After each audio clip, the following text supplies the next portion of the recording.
station. This is Houston. Are you ready for the event?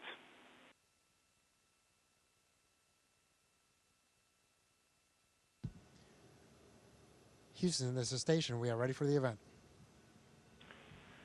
Houston ACR, this is Mission Control Houston. Please call station for a voice check. Station, this is Houston ACR. How do you hear me? Houston ACR, this is station. We have you loud and clear. How us? Got you loud and clear. Please stand by for opening remarks. Hi, I'm Frank Lucas, Chairman of the House Science, Space, and Technology Committee, and I'm proud to represent Kingfisher in Congress. And I'm excited that our students have the chance to ask questions about life aboard the International Space Station. Conversations like this spark an interest in STEM fields that can last a lifetime. This is a very exciting time in our nation's space program, as the Artemis missions begin our journey back to the moon and then on to Mars. Who knows? Maybe one of the students we hear from today will one day land on Mars. Let's dream big. Now, let's get to the first question. Hi, my name is Ethan Karcher, and what I want to know is how you guys exercise and what do you do to work out? All right, well, Representative Lucas and Kingfisher High School, welcome to the International Space Station. On behalf of Expedition 69 and the entire NASA team, it's an honor to have you guys up here with us. So Ethan, we actually exercise about 2 hours every day, and that's because it's really important to help us maintain both our muscular and bone health and our cardiovascular health. And so we primarily use three machines. One is called ARED, which is a resistance machine. It uses 2 vacuum cylinders and a couple of flywheels to provide very similar resistance to what you would feel if you were lifting free weights back on Earth. And so we do a lot of lower body exercise on that machine. And then for our heart health, cardiovascular health, we can either run on the treadmill or we can use a stationary bike called Cevis. The fun thing about the treadmill is that you're actually running facing the ground because, again, up here in microgravity, there is no up or down, and so it just happens to fit best against the wall, and we run facing the floor. And then the cool thing about Cevis is that it doesn't have a seat, and that's because you don't need to support your upper body. So you use shoes to clip in like you would into a road bike or a stationary bike with clip-in shoes, and you just pedal while holding yourself in place with your hands. Hi, I'm Wyatt Long, and I was just wondering how long it took you to train to be on this mission.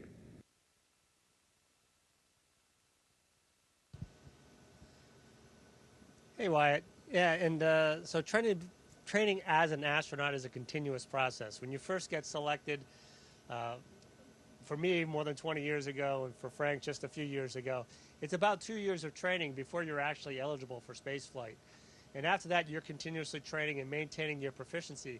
But when you get assigned to an actual specific mission, it's about 2 years of training to cover both the International Space Station training that's specific for your increment and what's been updated since you were last proficient, as well as the vehicle that you're going to be riding on, whether it be Soyuz or Dragon or Boeing in future missions.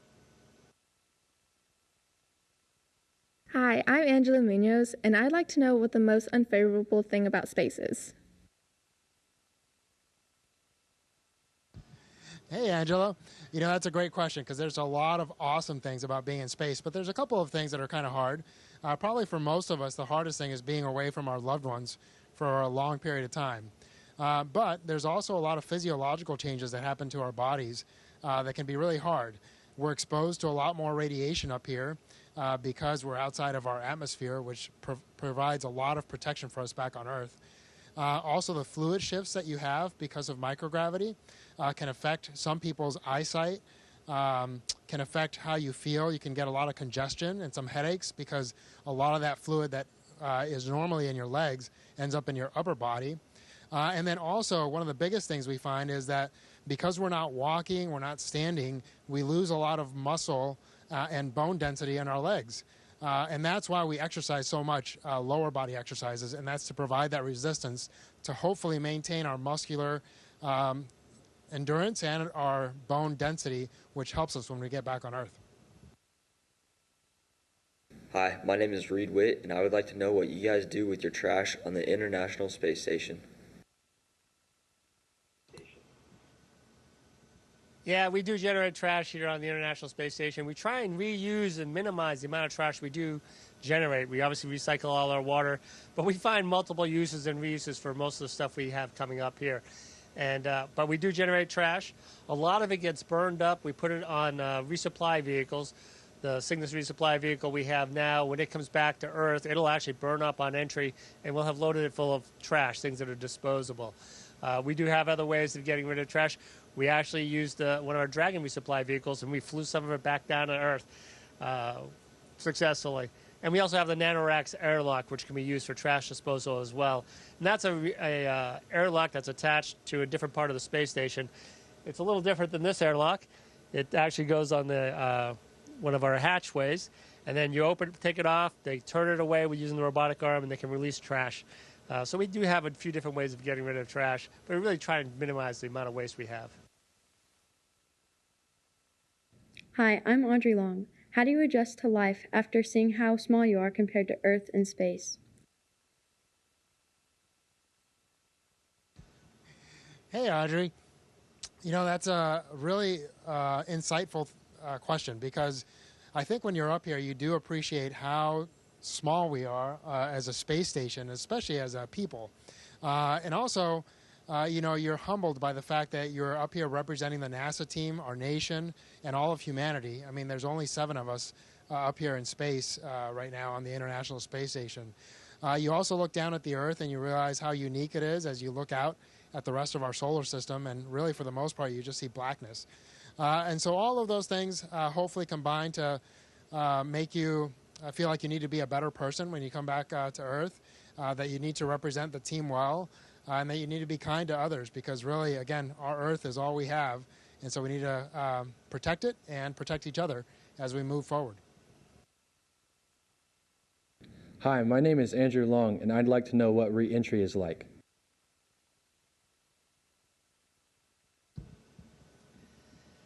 Yeah, so re-entry, it's all similar for every vehicle that leaves the International Space Station in a sense. You depart from the space station, you do a series of burns to take you safely away from the International Space Station. And then for entry, my previous 3 flights, I was on a space shuttle, and for entry we came in and we landed on a runway, which was really nice. But your entry through the atmosphere on all of the vehicles is very similar. The atmosphere slows you down as you come in. So you do a deorbit burn to slow down initially. That allows you to enter into the atmosphere, and as the atmosphere gets thicker and thicker and you descend into it, there's more and more drag. There's also more and more heating. So we get plasma evolved, which is that orange glow what we will all see as we're re-entering. For Soyuz and Dragon, they both land under parachutes. The Dragon lands in water, and the Soyuz will land on land. And those rides are similar. You'll have drogue chutes that will pull out, and you'll feel that. And then you'll have the main chutes will pull out, and you'll really feel that when they catch the air. And you'll slow down, and hopefully we'll gracefully touch down on the water for us and on land for Frank. Hi, I'm Savannah Rehrman, and I was wondering, what is the most interesting question you've ever received about your career path, and how did you answer it? Hey, Savannah, first of all, we really like your jacket. You know, I think the most interesting question I've been asked, or most difficult question, is what was my biggest failure? And I think that's a really important question, because it's important to know that even as astronauts, maybe especially as astronauts, we fail a lot. And it's okay to fail. It's not okay to fail because of a lack of effort or because of a bad attitude or because you just weren't ready when you could have been. But it is okay to fail because you're trying really hard things or you're challenging yourself. Matter of fact, if you're not failing, you're probably not doing that quite enough. And so you want to challenge yourself even as you have successes as you go on. You know, for me, I've been lucky enough to have several careers at this point. And along each path, I've had major setbacks or major speed bumps that I hit. But always I was able to learn from it, kind of pick myself up, and continue forward and be better off because of those experiences. Hi, I'm Brantley Johnson, and I would like to know, what do you do for entertainment?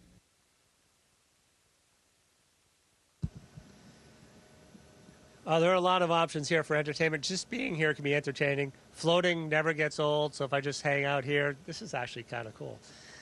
So that's a good thing.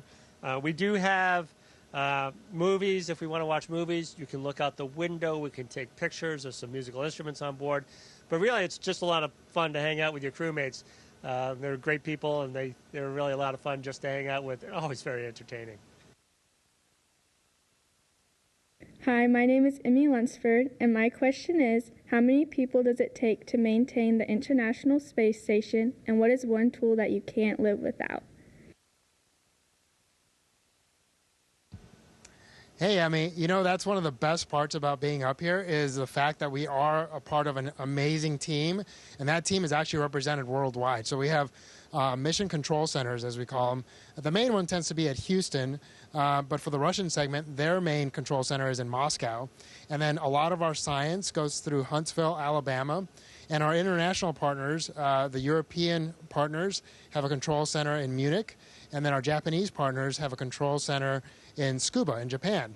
And so you get to talk to all those people throughout the entire world almost every day. And so that's a really cool part. So I would say it takes hundreds and possibly thousands to keep this incredible machine running. Up here, we only have 7 people at a time. Sometimes it's a few less, sometimes it's a few more, but on average, it's about 7 people. And, the one thing that I think that we can't live without, well, there's several really, but it's important to realize we have to maintain a small, essentially miniature Earth environment on here on the space station. And so the air that we breathe is really probably the most important thing that we have to keep an eye on. And so we have machines that scrub the bad things out of the air, and then we have oxygen generators that use electrolysis to produce oxygen. And without those, we would probably have to leave the space station pretty quick, probably within a few days. Hi, I'm Colton Livingston, and I'd like to know, what was your craziest experience as an astronaut? Oh, my craziest experience as an astronaut.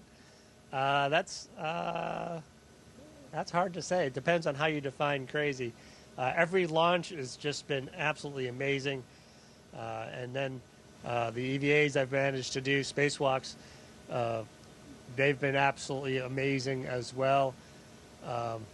It's hard to say what my craziest experience. That's a tall task, actually. But it's always been so enjoyable, and we've been so well trained, and things are so well understood. Crazy is probably not the right word for it, but exciting. It's incredibly exciting opportunities, and I'd probably put my spacewalks and some of the events during them probably at the height of that. Hi, my name is Josh Finley, and my question is, what do you do if you get sick on the International Space Station? Hey, Josh. Well, actually, Steve just pointed to me because I'm the resident doctor on board right now. But actually, we all get medical training, and sometimes you don't have a doctor on board. And we all go through some pretty rigorous training to make sure that we can help each other out while we're up here. One of the things that we do is we try not to get sick. We try to stay healthy, and we actually quarantine for a couple of weeks prior to launching. Now, we're all familiar with quarantine after the past few years, but we've been doing that ever since the International Space Station started. And that's because you basically don't want to show up sick. And once you're up here, you're really only exposed, like I said, to about 6 other human beings. And because we're all generally pretty healthy, you don't have a whole lot of new viruses that you're exposed to. So generally, we all stay pretty healthy. And then we're really careful, and we try not to get hurt while we're up here, because that would probably be one of the highest risk things, is having an injury that we just couldn't deal with up here and maybe force us to go home. But for the most part, the team keeps us incredibly safe, and we stay pretty healthy up here. Hi, I'm Addison Price, and my question is, how do you wash your laundry?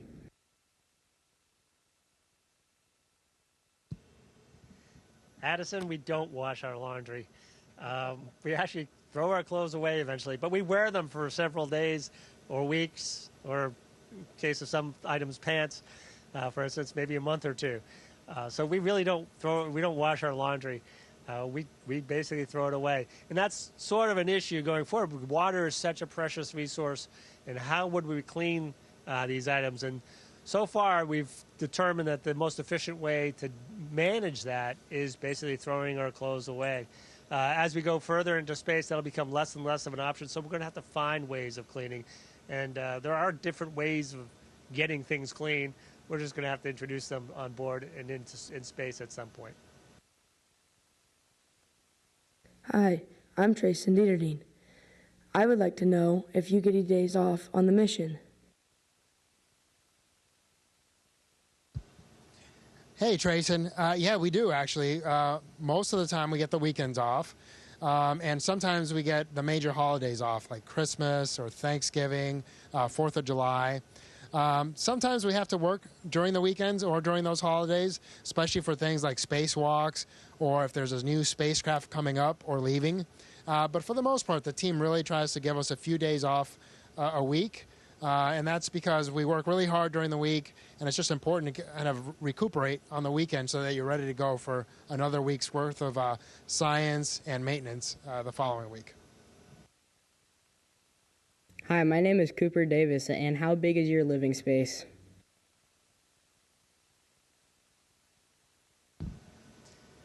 Cooper, actually, we've got a lot of room on board the International Space Station.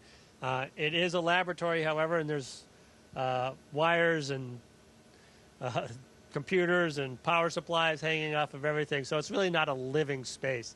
Our actual little living spaces that we live in is about 3 foot by 3 foot and just over 6 feet high. And that's called our crew quarters. And we have a computer in there, and that's where we sleep. But we actually just use the whole volume, which is about as big as, they say, a 5-bedroom house, essentially, which is very spacious for the 7 crew members on board. So you have a lot of living space, but it's not the type of living space where you have a couch and a TV and can just kick back and relax. Hi, I'm Brody Bowden. How do you deal with working under constant pressure? Hey, Brody. I think the best thing that you can do is just be really well trained, and the team does an amazing job of that. And so when you show up here, your training has been so good that generally you don't feel a ton of pressure. Now, we do have cameras everywhere, and the team's watching, and obviously we're doing a lot of important science. This is the most expensive thing ever created by human beings. So there is a little bit of pressure to make sure you don't break things. But our training is fantastic. We also practice on doing a lot of high-pressure things back on Earth. We'll fly supersonic jets. We'll go out into the wilderness to do some training. We do underwater training. We train for our spacewalks. And all those things kind of combine to help you deal with that pressure and just kind of remain calm even in stressful situations. Hi, my name is J.W. Struck, and I was wondering, how do you like living on the International Space Station? So living on the International Space Station is pretty fantastic. They maintain it in a very comfortable way. We do have the ability to rest once in a while on weekends. We have some time off. The most difficult thing is being away from home and family. So Frank has been up here for almost a year, and he'll pass a year before he gets home. We've been up here for 6 months, and obviously it's very comfortable. I feel pretty well rested, pretty well ready to go, and so living on board is pretty comfortable. They really try and take care of us. And as we go further and further into space and have longer and longer missions, that becomes even more important. Food, sleep, your schedule, your ability to communicate, all those things impact your quality of life. And they're really important things that we need to understand before we do more. I'd like to thank our students for taking part in this event today and for asking those insightful questions. And I'd like to thank NASA for giving the students of Kingfisher the chance to express their curiosity and learn firsthand from an astronaut about life in space. I encourage you to keep that sense of curiosity and keep learning throughout your lives. Station, this is Houston ACR, and that concludes the event. event. All right, Representative Lucas, thanks so much. And to the students of Kingfisher, take care.